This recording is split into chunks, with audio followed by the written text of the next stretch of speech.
సోదర సోదరీమణులందరికీ ముందుగా నా నమస్కారం నేను తెలియజేస్తున్నాను. ఈనాడు సార్వత్రిక ఎన్నికల ఫలితాలు వెలువడ్డాయి.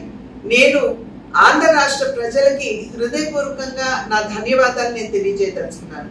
ఎందుకంటే నిజంగా రాష్ట్ర అభివృద్ధికి పెద్దపీట వేస్తూ, ప్రజా సంక్షేమానికి పెద్దపీట వేస్తూ ఎవరైతే ప్రజా హిత పాలనని అందించగలరో అటువంటి కూటమి అయినటువంటి భారతీయ జనతా పార్టీ, తెలుగుదేశం మరియు జనసేన కూటమికి అనూహ్యమైనటువంటి విజయాన్ని అందించినటువంటి సందర్భంలో పేరు పేరున తెలుగు ప్రజలందరికీ కూడా నా ధన్యవాదాలు నేను తెలియజేయదలుచున్నాను. అదేవిధంగా ఈ అనూహ్యమైనటువంటి విజయం ఏదైతే ఉన్నదో ఒక రకంగా మా బాధ్యతని మాకు గుర్తు చేస్తున్నది అని చెప్పి నేను గట్టిగా విశ్వసించేటువంటి విషయం. ఇది కేవలం విజయం మాత్రమే కాదు, ఇది బాధ్యత అనేటువంటి ఒక స్ఫురణతోటి ఖచ్చితంగా ప్రజల సంక్షేమానికి, రాష్ట్ర అభివృద్ధికి పెద్దపీట వేస్తూ రాబోయే 5 సంవత్సరాల కాలంలో ఒక మంచి సుపరిపాలనని రాష్ట్రానికి కూటమి అందించగలదు అని చెప్పి మీ అందరికీ కూడా నేను తెలియజేస్తున్నాను.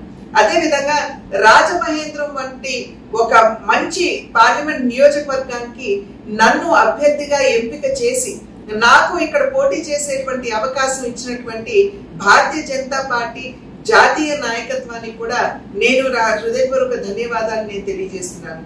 రాబోయే 5 సంవత్సరాల కాలంలో రాజమహేంద్రవరం అభివృద్ధికి నేను ఖచ్చితంగా అంకిత భావంతో కట్టుబడి పనిచేస్తాను అని చెప్పి తెలియజేస్తూ, ఒక సాంస్కృతిక క్షేత్రంగా, ఒక గొప్ప ఆధ్యాత్మిక క్షేత్రంగా రాజమహేంద్రవరాన్ని తీర్చిదిద్దడానికి నా వంతు కృషి చేస్తాను అని చెప్పి నేను తెలియజేస్తూ, మరి ఒక్కసారి తెలుగు ప్రజలకి, అదే విధంగా రాజమహేంద్రవరం పార్లమెంట్ కి పోటీ చేసే అభ్యర్థినిగా నన్ను ఎంపిక చేసినటువంటి భారతీయ జనతా పార్టీకి నా ధన్యవాదాలు తెలియజేస్తున్నాను.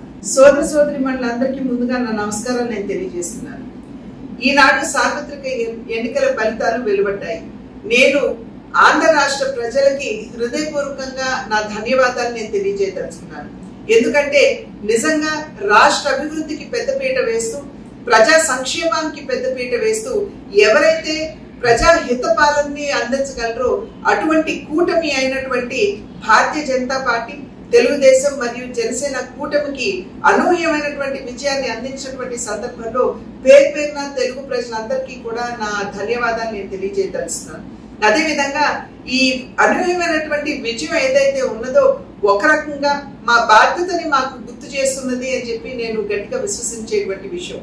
ఇది కేవలం విజయం మాత్రమే కాదు, ఇది బాధ్యత అనేటువంటి ఒక స్ఫురణతోటి ఖచ్చితంగా ప్రజల సంక్షేమానికి, రాష్ట్ర అభివృద్ధికి పెద్దపీట వేస్తూ రాబోయే 5 సంవత్సరాల కాలంలో ఒక మంచి సుపరిపాలనని రాష్ట్రానికి కూటమి అందించగలదు అని చెప్పి మీ అందరికీ కూడా నేను తెలియజేస్తున్నాను.